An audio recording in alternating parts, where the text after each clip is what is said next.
The buzz of flies was the first thing he noticed. It wasn't the usual kind, lazy summer buzz trailing the scent of heat and pine sap. No, this buzz was tight and frantic, gathered in a pocket of stillness just off the trail, like the air itself was holding its breath. Cal Bennett pulled up on the reins and squinted toward the trees. His gelding shifted beneath him, uneasy.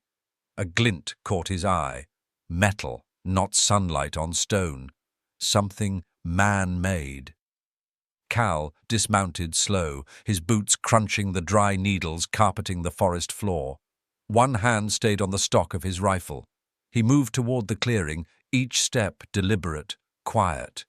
His eyes scanned through the underbrush, and then he saw her.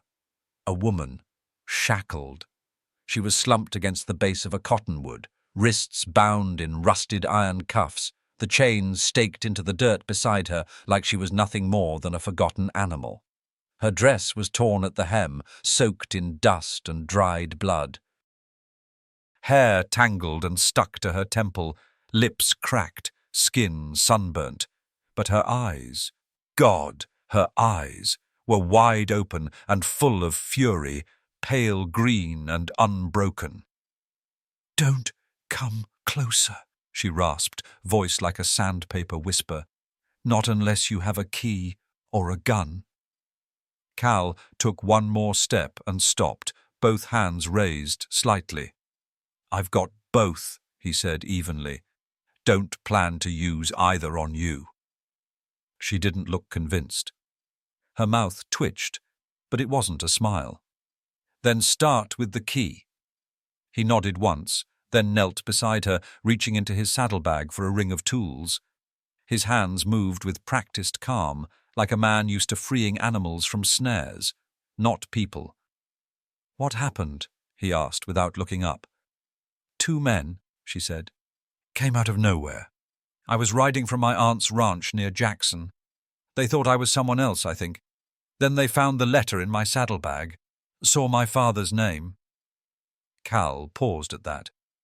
"Who's your father?" "Sheriff Maddox," she said. "Stillwater."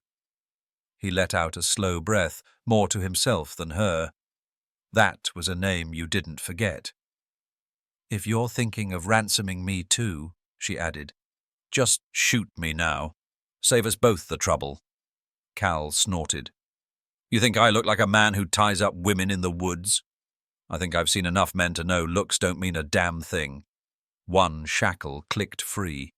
Her wrist was raw underneath, skin split and purpled with bruises. She winced, but didn't make a sound. "You got a name?" he asked. "Clara. Clara Maddox?" She nodded once. "Well, Clara Maddox," he said quietly. "Let's get you out of here." By the time both cuffs were off, her arms fell limp to her sides. She tried to stand, but her knees buckled. Cal caught her before she hit the ground. She was light, too light, and shaking. His arms circled her like instinct. "I've got you," he said. "I just need a minute." He helped her lean against the tree and offered her his canteen. She drank in slow, painful swallows, like every drop scraped down her throat. "They take your horse?" She nodded. "A bay mare. Sadie. Stubborn as sin." "They say where they were headed?" "West, I think.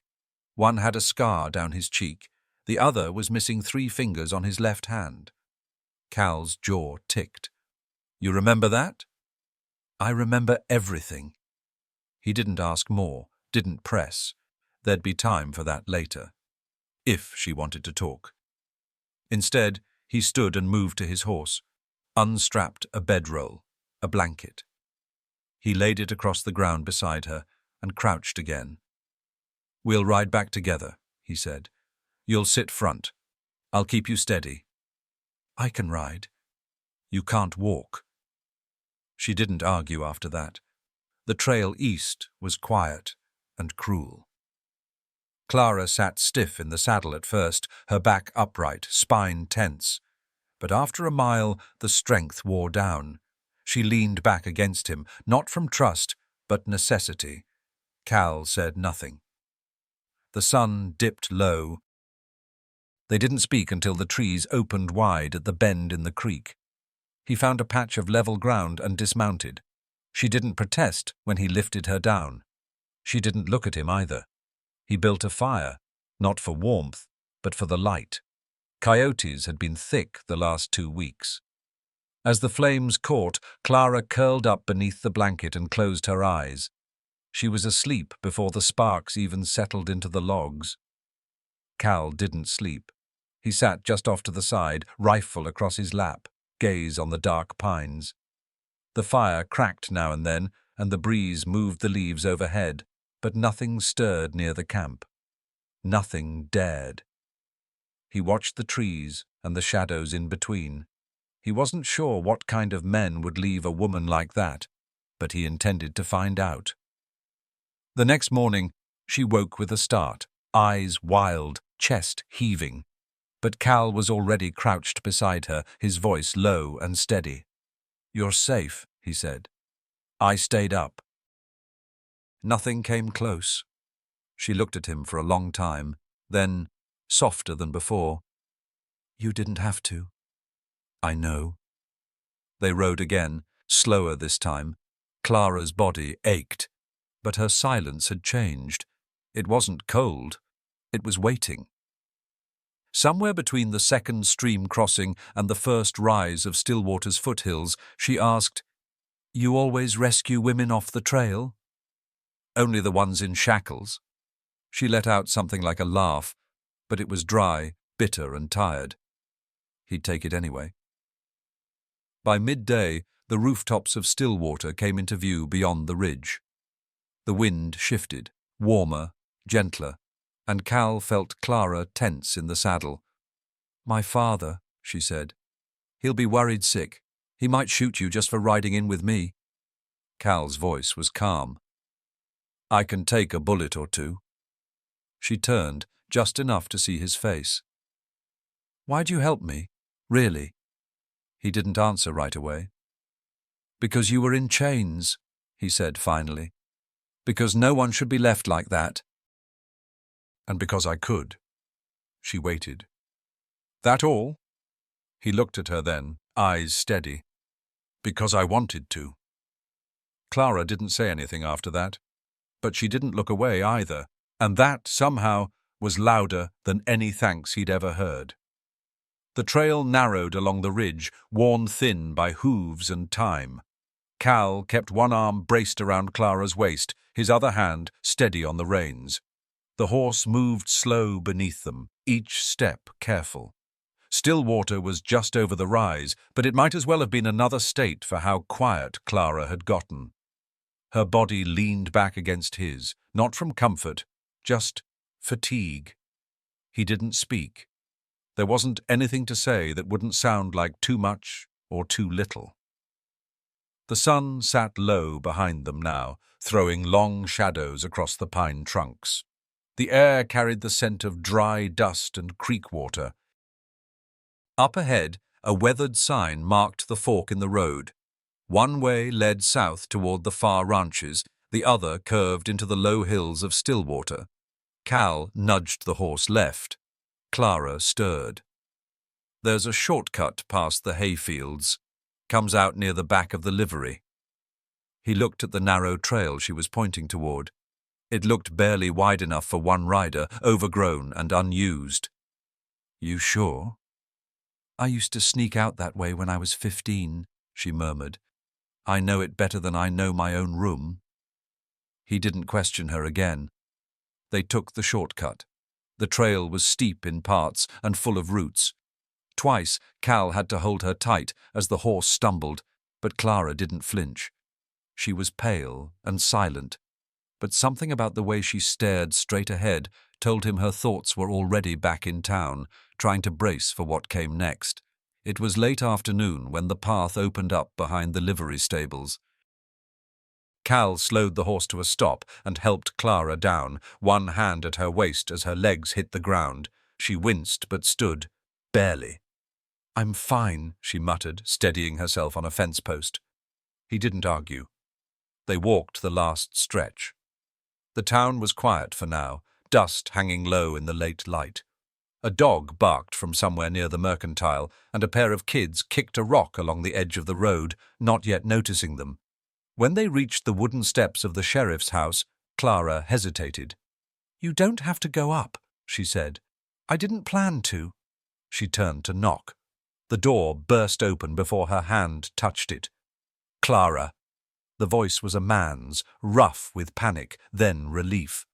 Sheriff Hank Maddox stood in the doorway, shotgun slung across one arm. He looked older than Cal expected, grey at the temples, eyes sunburned and tired. He stepped out fast and pulled Clara into a hard embrace, nearly lifting her off the ground. "Jesus, girl." "I thought, I'm okay, Pa." He held her back by the shoulders, studying her bruised face. Then his eyes cut to Cal. "Who's he?" "The one who found me," Clara said. "The one who got me home." Cal nodded. "Cal Bennett." The sheriff lowered his shotgun slowly. His jaw was tight, but not with threat now, just gratitude held back by habit. "You hungry?" he asked. "Both of you?" Cal shook his head. "She is." "Then you're staying. No argument." Clara didn't protest. She just followed her father inside. Cal hesitated a moment, then stepped up behind her. The house was plain, tidy, smelled faintly of coffee and dust. The floors creaked in familiar places, and the kitchen stove still held warmth. Clara moved like she remembered every corner, but didn't quite trust them yet. She sank into the old armchair by the fireplace and closed her eyes. Sheriff Maddox motioned Cal to the porch. They stepped outside.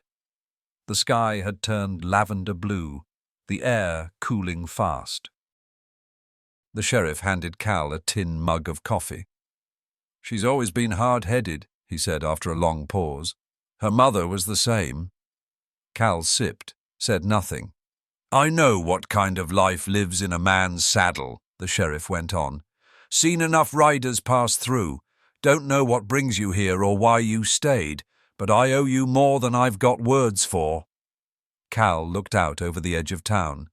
"She didn't break," he said. "No," the sheriff agreed, "but strong don't mean untouched." Inside, Clara stirred. She'd kicked off her boots and draped a blanket over her legs. Her hands rested on her stomach, knuckles pale. Later, after a bowl of stew and a few bites of bread, she caught Cal's eye across the table. "You stayed awake all night," she said. He nodded. "You didn't have to." "I know." That was all. The next morning came pale and gold. Cal was already in the barn, checking tack and feed, when Clara came out. She wore a clean dress now, sleeves rolled to her elbows, her hair combed back, though the bruises were darker against the wash of morning light. "I used to hate this town," she said without greeting. Cal looked up from brushing his horse. "Felt like it kept me small. I wanted to leave so bad I'd pretend the fence line was a border." "You still want to leave?" She didn't answer right away. "I don't know," she said. Maybe not yet." She stepped closer. "There's a man in town, Ellis, works freight. Says he saw a horse like Sadie tied up near Bear Creek, 2 ridges west." Cal's hands paused. "You trust him?" "He doesn't lie, unless he's been drinking, and he looked sober." Cal straightened, dusted hay off his shirt. "Then I'll ride out before dusk." "You don't have to." "I know." She looked at him, long and slow, like she was trying to memorize him before he vanished into the trees again. "You ever think about what would have happened if you hadn't found me?" "No use wondering on what didn't happen. That's not an answer." He met her gaze. "Then maybe I'd be somewhere colder, not seeing you in a doorway talking about horses." Her expression changed, softened maybe, or cracked. "I don't know what I'm supposed to do now," she said quietly. "You don't have to know today." She nodded, just once. They stood in the stillness of the morning, the barn behind them, the town stretching quiet ahead. There was more to say, but not yet. Clara turned and headed back toward the house. Cal watched her go, then looked west, where Bear Creek waited beyond the hills. He already knew he'd go, not because she asked, but because he wanted to. And he didn't think that was going to change anytime soon. Cal left before the sun had fully lifted from behind the hills. The sheriff lent him an old rifle, well-oiled, with a clean sight and a stock worn smooth from years of use. "That thing's truer than what you've got," Hank Maddox had said, handing it over without ceremony. "If you're riding toward trouble, ride smart." Cal rode west through the early light, the trail quiet except for the creak of saddle leather and the occasional shuffle of his horse's hooves against packed dirt. The wind carried the scent of pine and sagebrush, and the land stretched out before him, wide and silent. He didn't know if Sadie was still where Ellis said she'd be. Didn't know if the men who took Clara had left her behind or circled back. But he knew what it meant to keep a promise, and he wasn't the kind to turn from one once given. The ride took most of the day, and the trail narrowed as it wound between high rocks and dry scrub. When he crested the ridge above Bear Creek, the sun had dipped past its peak, casting long shadows across the valley floor. He saw the lean-to before he saw the horse. It leaned crooked against a granite outcrop, slapped together from scavenged boards. A rusted lantern hung from a bent nail at the corner. Nearby, tied loosely to a post, stood a bay mare with a dark mane and tired eyes. Sadie. She didn't flinch when he approached, but her ears twitched. Her left knee was scraped raw, and her ribs showed beneath her coat. "Sadie," Cal murmured, crouching low as he approached. "You've had a rough go of it, haven't you?" He moved slow, careful not to startle her, and ran a hand along her shoulder. The rope tied to the post was frayed. Whoever left her hadn't meant to come back. No fresh boot tracks, no signs of gear or a campfire. Whoever had been here was already gone. He poured water from his canteen and cleaned the scrape on her leg as best he could, murmuring soft words the whole time. When he untied her, she didn't resist. She followed his gelding without fuss, her gait slow but steady. The ride back was quiet. They moved slow, letting the horses rest when they needed. The stars had already begun to show by the time the outskirts of Stillwater came into view. Cal walked the last stretch, hand on Sadie's reins, the sheriff's rifle slung across his back. Hank Maddox was sitting on the porch, sharpening a draw knife by the light of a lantern. He stood when he saw Cal come up the road. "She hurt?" he called. "Scraped," Cal said. "Favoring the leg. But she'll mend." Behind him, the door opened. Clara stepped out, apron tied at her waist, a smudge of flour on her cheek. The porch light caught her face as she moved into view, and when she saw the horse, her whole expression shifted. Not brighter, deeper, like something inside her had just come back into place. "She still knows her name," Cal said. "Let me lift the saddle." She didn't fuss. Clara moved down the steps without a word and took Sadie's reins.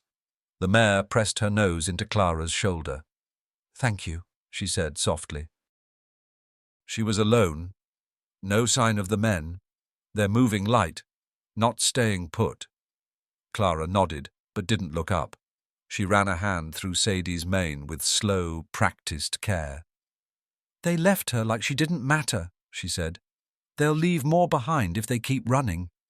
"I used to ride her in the hills past the orchard," Clara whispered. "Just me and her. Never thought I'd see her like this." "She's not broken," Cal said.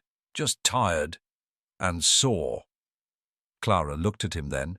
Her eyes were clearer than they'd been in days. "That makes two of us." Later, once the horses were seen to and the sun had dipped below the far ridge, Cal stood near the shed, watching the sky turn dark. The porch light glowed behind him. Crickets chirped in the grass. Clara came out carrying a tin plate with a slice of pie and set it down beside him on the bench. "I didn't know if you liked apple," she said. "I do." He sat beside the plate but didn't touch it right away. "You made this?" "I tried." "The crust's too thick." I like it thick. He took a bite and chewed slow. Tastes right. She sat beside him, not touching, but near enough that he could feel the warmth of her shoulder through the air. You ever think about leaving this place? She asked. I've left places, he said.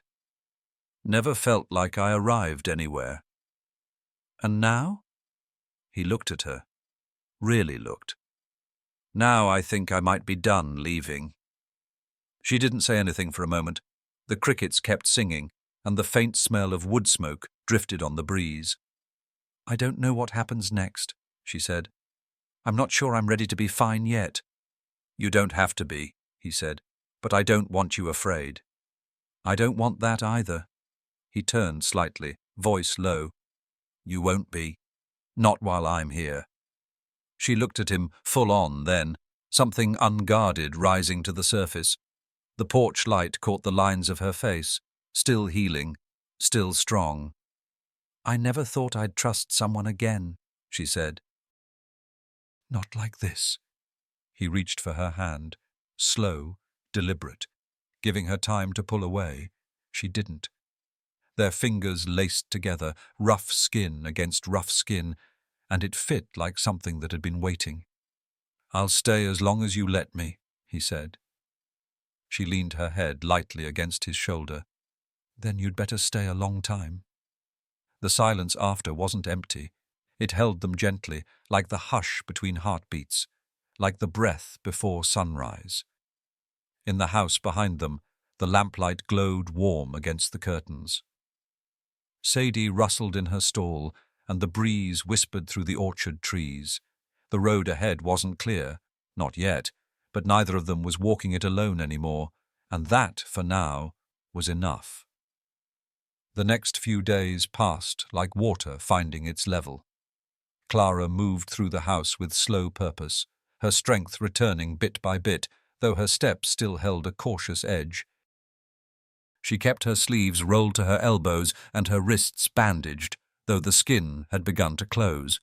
She didn't hide the scars, but she didn't invite comment either. Cal stayed in the bunkhouse out back, waking early to split firewood or muck stalls without being asked. Hank never said much, but the sheriff's nods had softened, and once or twice Cal caught a flicker of something in the man's eyes that wasn't suspicion. Maybe trust, or maybe just relief. Stillwater was quiet this time of year. Cal found that comforting. No crowds, no strangers asking questions, just the sound of boots on wooden porches, the occasional wagon wheel over gravel, and the low hum of chickens behind the feed store.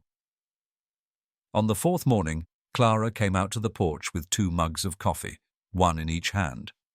Cal was already there, leaning against the rail, watching the sun burn the mist off the orchard trees. You been up since dawn? She asked. Habit. She passed him a mug and joined him at the rail. I keep thinking I should be doing more, she said after a moment. Like if I stay still too long, the whole thing might catch up. It already caught you, he said gently. And you're still here. She sipped slow, eyes on the fields. That's not nothing. No, it's not. She was quiet for a long time, then said, I've been thinking about teaching again. Cal glanced at her. Here in Stillwater. There's the old church hall, empty half the time. I could start small. A few neighbor kids, maybe. You'd be good at it, she smirked. You don't even know if I can read. You talk like someone who could read upside down. That pulled a real smile from her, the kind that reached her eyes and stayed for a second before slipping away again. Just then, Sheriff Maddox stepped out onto the porch, a slip of paper in hand. He handed it to Clara. Message from Helena, he said. Marshal's office. Says they picked up 2 men fitting the description. Clara's hand clenched around the note before she even read it. Her face went still. Cal waited. They have them, she said finally. Camped near a mining road east of the Missouri. Marshall's got them in holding. Hank folded his arms. They'll want your statement. Clara's jaw tightened. No. Clara, I'm not dragging this through a courtroom. Not for them. Not for me. You sure? I am. Cal didn't speak. He watched her instead, the tension in her shoulders, the way her thumb pressed into the edge of the paper like it was the only thing keeping her anchored. She turned to him. You think I'm wrong? I think you get to decide how you carry what happened, he said, and I think I'll back you either way. Her eyes held his, and whatever fight had started to rise softened again. I told the marshal no. I'm not going to stand in a room full of strangers and have them nod at me like I'm a story they'll forget by supper. She crumpled the note and let it fall to the porch. The sheriff didn't argue again, just nodded once, heavy with understanding, and went back inside. Clara sat down on the bench, palms on her knees. Cal sat beside her, their knees just barely touching. I used to think I had to be the strong one all the time, she said. You still are. No, I mean, I used to think being strong meant pretending nothing touched me, but pretending's heavy in its own way. Maybe strength's just knowing when to stop carrying things that don't belong to you anymore. She looked at him then, really looked. Is that what you've been doing all this time? Carrying things that weren't yours? Cal's mouth lifted at one corner. Not all of them. That night, after supper, Clara led him out past the house to where the old garden had gone wild under neglect. The wooden beds were crooked, overrun with weeds, but the soil underneath was still good. She knelt in the dirt without a word and started pulling. Cal dropped beside her, rolling up his sleeves. What's this one? He asked, holding up a vine. Beans, if it's still alive. She handed him a small trowel. If you're going to stick around, might as well earn your supper. He dug beside her, the soil dry and cracked in some places, soft in others. The work was quiet, grounding, the kind that asked for your hands, not your thoughts. After a while, without looking up, he said, I used to think I had to keep moving, like something would catch me if I stopped. And now? Now I think maybe I just hadn't found anything worth stopping for. She sat back on her heels, wiped a streak of dirt from her cheek with the back of her arm.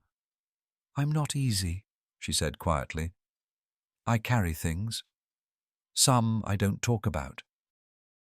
And I won't lean on someone who can't take the weight. I'm not asking you to lean, he said, just to let me stand beside you. She looked down at the line of dirt between them, then at his hands, rough, scarred, calloused like hers. That might be the first offer I've ever had that didn't come with conditions. I don't deal in conditions, he said. Just truth. She reached across the bed and handed him a sprig of mint from the herb row. Their fingers brushed. Then here's truth back, she said. I like having you here. He took the sprig, closing his fingers around it like it was something delicate. Good. The sky shifted over them, clouds softening in the dusk, light pooling gold along the field. For the first time since she'd come home, Clara felt something inside her loosen, a knot that had been tight for so long she'd forgotten what ease felt like. And Cal, sitting beside her with his boots in the dirt and his sleeves rolled high, felt something settle too. Like he wasn't just passing through this time, like he might be home.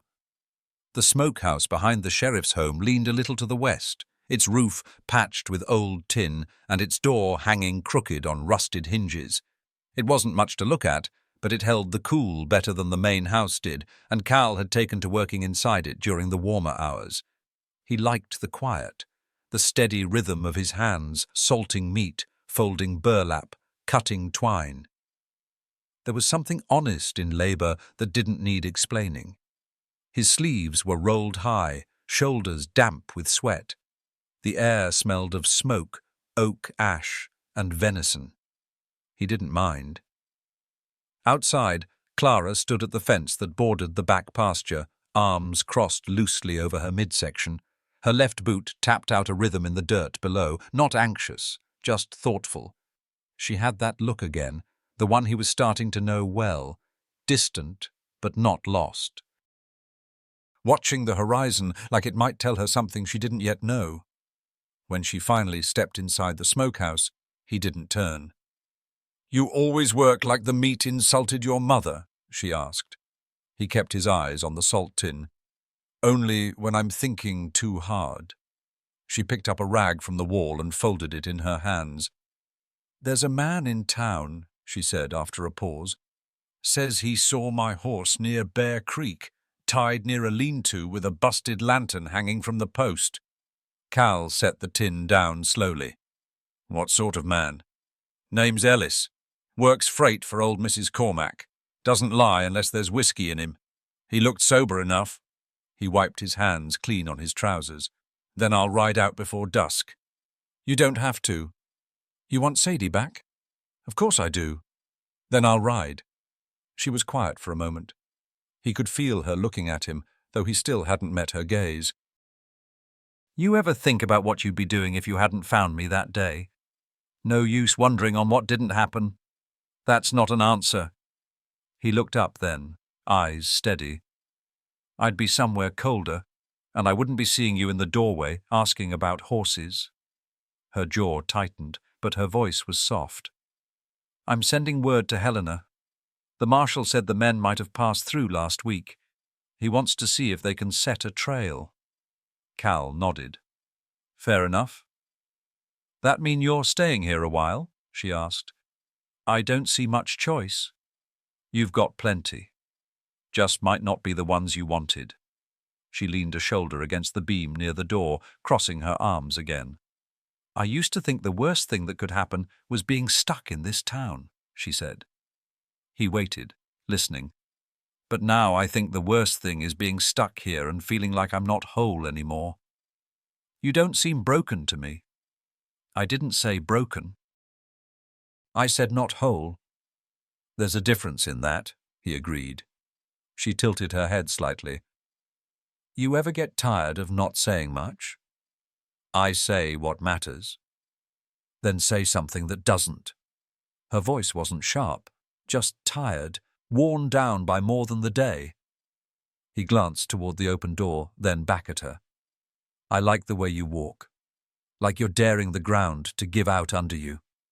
That caught her off guard. Her mouth opened, then closed again. "And I like that you don't pretend to be all right when you're not," he added. "You're honest, even when it's hard." She looked away, but her jaw softened. He could see her shoulders lower just a little. "I've never known a man who watched so much and said so little." "Maybe you've never stood still long enough to notice," he said. The silence that followed wasn't strange.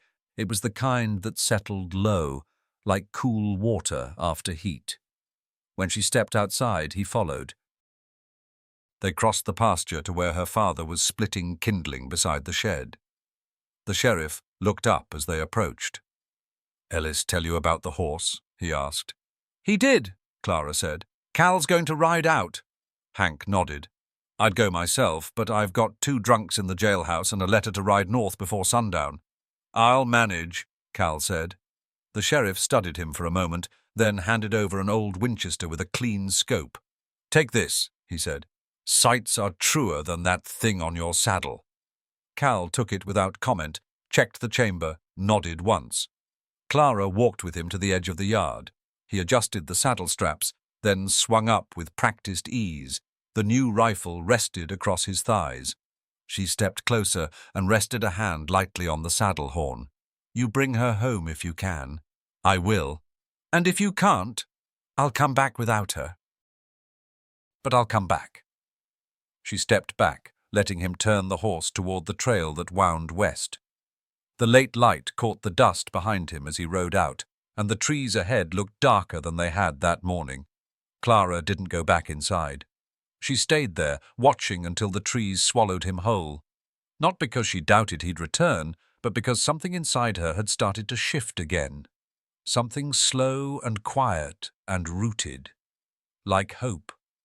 That night, while she sat at the table peeling potatoes in silence, her father set down a folded map and pointed to a mark near the creek bend. "That's where Ellis saw the horse." "I know. He's a good man, but sometimes he sees what he wants to." "I know that too." Hank paused, then leaned back in his chair. "You think Cal's the kind who keeps his word?" Clara didn't look up. "He's the kind who doesn't offer it unless he means it." Her father gave a slow nod, then reached for his coffee.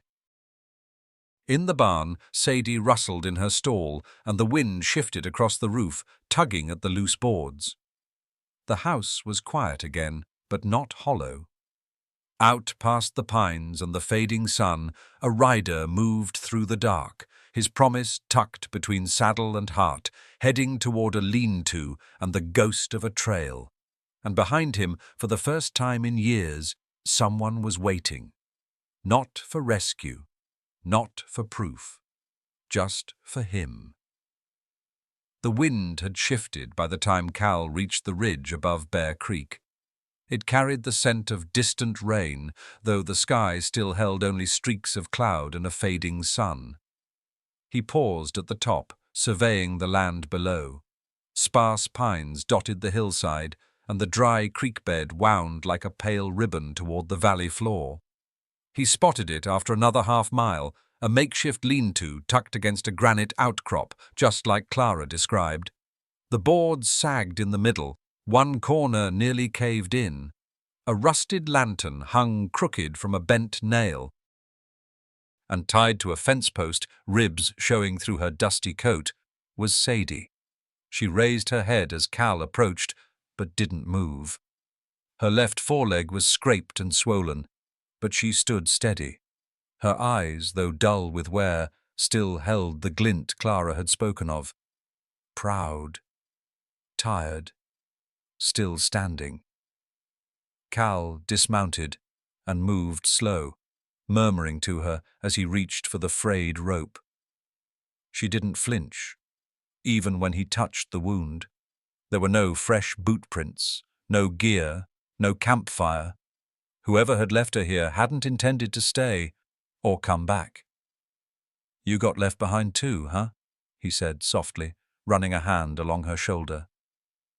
He poured water from his canteen, cleaned the scrape as best he could, and packed the rope into his saddlebag. Then, with a soft whistle, he led her beside his own gelding, careful to let her keep pace. She followed without protest. They didn't reach Stillwater until just past sundown. The last stretch they walked. Cal guided both horses through the familiar pastures, dust rising in the quiet light. The sheriff was on the porch, sharpening the edge of a draw-knife by lantern glow. He stood when he saw Cal coming down the road. "She hurt?" Hank called. "Not bad," Cal said. "Favoring the leg, but she'll mend." Behind him, the door opened. Clara stepped out. Her apron was still tied, and a smudge of flour clung to her cheek. When she saw Sadie, something in her face shifted, slow and full, not a smile, but something deeper, something like a wound closing from within. "She still knows her name," Cal said. "Let me lift the saddle." She didn't fuss. Clara didn't answer. She stepped down from the porch and took the reins with both hands. Sadie leaned into her touch, pressing her nose into Clara's shoulder with a low exhale. Cal stepped back, giving them room. "Thank you," Clara said finally, her voice steady but softer than usual. She was tied up alone. "No sign of the men." Clara nodded, eyes still on the mare. "They left her like she didn't matter." "They'll leave more behind if they keep running." She didn't answer, just stroked the horse's mane, slow and sure. "I used to ride her past the orchard," she said quietly. "Just me and her. I used to think I'd leave this place and never look back. But not her. She always came home." Cal studied her hands as they moved. Gentle, knowing. She hadn't flinched once since seeing the injury. She handled Sadie the same way she handled the truth, without ceremony, without fear. "She's not broken," he said. "Just tired and sore." Clara looked up at him. "That makes two of us." Later, after the horses were fed and settled, Cal found a quiet spot near the shed. He stood there a while, just breathing, watching the stars start to prick the sky. The smell of wood smoke drifted from the house, mixing with the cool night air. Clara came out with a tin plate in her hand. She set it down on the bench beside him. "Pie," she said. "I didn't know if you liked apple." "I do." He sat, took a bite. The crust was thick, a little uneven. "You made this?" he asked. "I tried." "It's good." They sat in silence for a moment, not needing anything more. "You ever think about leaving again?" Cal asked. Clara shrugged. "I used to want to. Thought maybe I'd go east. Teach.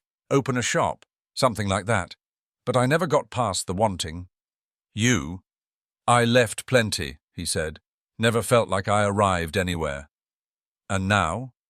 He glanced at her. "Now I think I might be done leaving."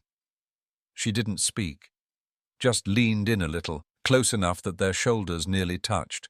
The warmth between them wasn't heat. It was knowing. Shared weight. Shared quiet. "I don't know what happens next," she said. "I'm not sure I'm ready to be fine yet." "You don't have to be." She turned to him fully. "But I don't want to stay afraid." "You won't," he said. "Not while I'm here." She looked at him long and full, like she was measuring the truth in him. Then, slowly, she reached for his hand. He met her halfway. "I never thought I'd trust anyone again," she whispered. "Not like this." He held her hand to his chest. "I'm not going anywhere." They sat like that until the lantern burned out behind them, until the moon rose high and the orchard swayed in the night breeze, until the quiet wasn't something to fear, but something that held them. In that stillness, they didn't make promises or plans. They didn't talk about forever or what-ifs. They just sat, and that was enough. The next morning, Clara woke early. She moved through the house with a steady rhythm, tying her apron tight and pulling her hair back. Outside, Sadie grazed near the orchard, her limp nearly gone. In the kitchen, Hank poured 2 mugs of coffee and handed one to Cal. "She's cooking like someone who has a reason to stay," the sheriff said. Cal took the mug without looking away from the window. "She does." "You staying too?" "I reckon I already am." The sheriff nodded once, then turned back to the stove.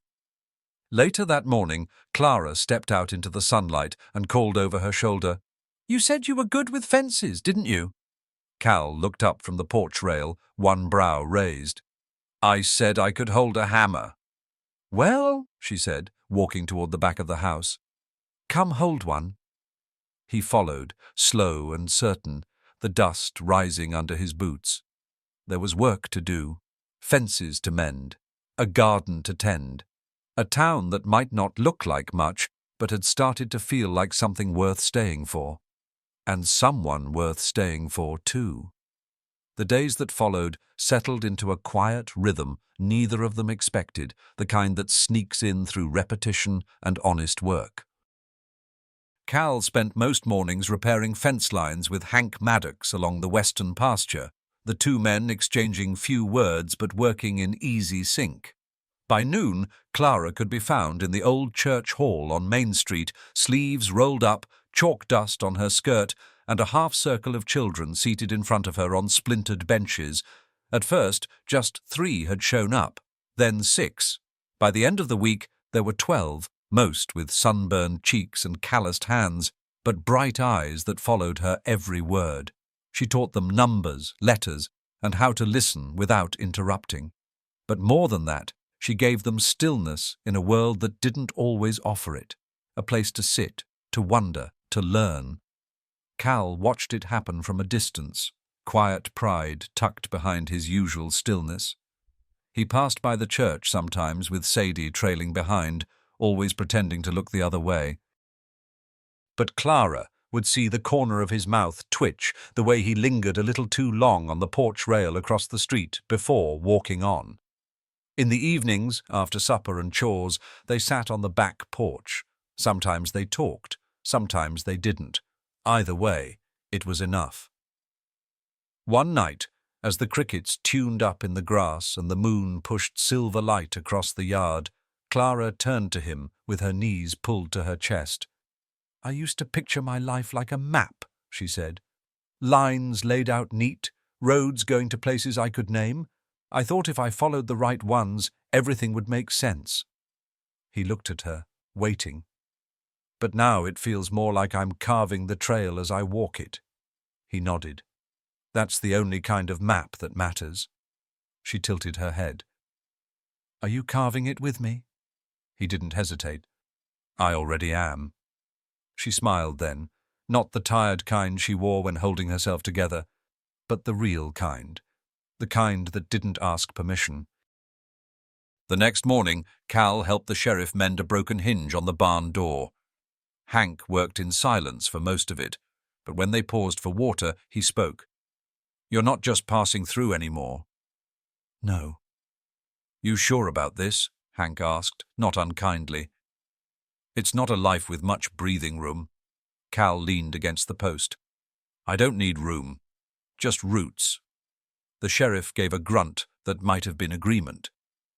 Later that afternoon, Clara brought a basket of vegetables from the garden to the kitchen table. She moved with confidence again, with purpose, not like she was chasing something, but like she'd finally caught it. "I think I want to repaint the church room," she said, almost to herself. "Maybe light blue, like sky before a storm." Cal, sitting at the table with his boots off and dirt under his nails, nodded. "You want help?" "I might." "You got it." As she turned to rinse the carrots, he said, "You've built something." She looked over her shoulder. "What do you mean?" "This," he said, gesturing toward the room. "The school. The way the town looks at you now." "They look at me?" she asked with a smirk. "Like you matter. Like you belong." She dried her hands and walked over to where he sat, rested her fingers on the back of his chair. "And what about you? What about me? Do you belong?" He looked up at her and shrugged gently. "I think I might have finally found where I fit." That night, Clara stood out by the orchard, arms folded as the wind stirred the branches. Cal joined her in silence, watching Sadie graze a few yards off. "Do you ever worry that this will slip away?" she asked, not looking at him. "No," he said, "because I'm not going anywhere."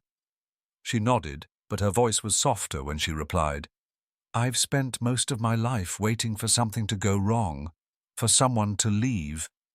He turned to her. "I'm not them." "I know, but the waiting still lingers." He reached over and took her hand, firm and steady. "Then let me help carry that." The words didn't come with fanfare. He didn't look away when he said them. He meant every one. She closed her eyes for a moment, letting the breeze move through her hair, her fingers tightening in his. "I want mornings that start with you," she whispered. "Evenings where no one has to leave. I want work and sweat and peace. And I want it with you." He turned to face her fully then, placing his other hand over hers. "You've had that from me since the first day you asked me to stay." She didn't cry. She didn't tremble. She just stepped in close, resting her forehead against his chest. "Then stay for good," she said. "I will." The porch light glowed behind them. Inside, the dishes waited. The stove was still warm. But outside, in the hush of the orchard and the breath between heartbeats, something quiet and strong had rooted. Neither of them said anything else that night. They didn't need to. The next morning would come, just like always. With chores, with children, with a town that kept humming along whether you noticed it or not. But this time it would come to both of them. Together. The wedding took place beneath the cottonwood trees behind the sheriff's house. just as spring began to stretch green fingers across Stillwater. The orchard bloomed white and soft like snowfall that knew how to forgive. No church bells, no lace. Just Clara in a pale dress that brushed her boots, Cal in his best shirt and clean-shaven jaw, and the sheriff standing between them with his hat pressed to his chest and a voice more gravel than usual. The guests were neighbors mostly, folks from town who had watched Clara grow up and watched Cal stay. Mrs. Cormack brought cornbread. Old Ellis played the fiddle with his eyes closed, swaying with the rhythm like it kept his bones from stiffening. Children Clara had taught ran through the grass barefoot, yelling with the kind of joy that fills the sky without asking for permission. There were no speeches, no grand declarations, just hands held, eyes locked, and a few quiet vows beneath the trees. "I don't promise easy," Cal had said. "I promise real, and I promise every day I wake up beside you, I'll choose this again." Clara's voice had been steady. "I don't need perfect. I just need you, as you are." Afterward, they danced once, slow and small in the grass, and then stood back and watched the town spin without them for a while. Cal held her hand like it was something sacred. Clara leaned into his shoulder like she was done holding herself up alone. When the sun slipped behind the hills, they walked back to the small cabin Cal had built with his own hands, not far from the orchard. The door creaked slightly when it opened. Inside, everything smelled like cedar and warmth. 2 chairs by the hearth, a bed with a patchwork quilt, a table by the window with her books stacked neatly along the sill. Clara stepped inside first, turned a slow circle, smiled at the shelf Cal had built crooked and the boot rack that leaned slightly to the left. "You built this whole thing crooked on purpose?" she asked. "I built it honest," he said, "which means it's not perfect, but it'll hold." She nodded. "Good." They didn't say much else that night. They didn't need to. The silence between them was the kind that meant peace, not pause. In the weeks that followed, life kept on the way it does in small towns. Clara's school grew. More children, more parents bringing loaves of bread or eggs in thanks. She painted the walls of the church room a pale blue like she'd promised. On weekends, she read aloud to the kids from her mother's old books, her voice steady even when her heart caught on certain lines. Cal worked the orchard and the pastures. He fixed the porch steps at the mercantile, helped Ellis patch the roof of his freight shed, and mended any fence within 5 miles that had lost its shape. He never said much, but when he did, people listened. One afternoon, Clara sat beneath the cottonwood where they'd been married, a ledger in her lap and her feet bare in the grass. Sadie grazed nearby, her limp nearly gone now. Cal approached from the garden, wiping dirt from his hands. "She's walking easier," he said. "So am I," Clara replied, not looking up. He dropped beside her, leaning back on his elbows, face turned toward the sky. "Sometimes I still think about that trail," she said after a while. "The one where you found me. I don't remember everything, but I remember how quiet it felt. Like the world had just let me go." He glanced at her, waited. "I thought I'd never feel safe again," she said. "And now I wake up beside you, and I don't think about the fear first. That's all I ever wanted," he said. "Not to fix it, just to be something else." "You're more than something else," she said. "You're the reason I stayed." They sat there until the sun dipped lower and the shadows grew long. That evening, Hank Maddox came by for supper. He didn't stay long, just long enough to lean in the doorway, sip Clara's coffee, and grunt approval at the scent of the stew. He looked older now, but not worn down, more like a man who'd finally stopped waiting for the other boot to drop. "I never thought I'd see her like this," he told Cal, out by the fence. "Happy, settled, not pretending." "You gave her the space to come back," Cal said. She gave it to herself. I just stopped trying to hold her together. You did good. So did you, the sheriff said. Then he tipped his hat and walked off into the dusk. That night, the wind rolled in from the east, gentle and clean. Cal sat on the porch with his boots propped up, Clara's head resting against his shoulder, both of them watching the stars blink to life one by one. "You still the quietest man I know," she murmured. "And you're still the strongest woman I've ever met." "You think we'll grow old here?" she asked. "I hope so," he said.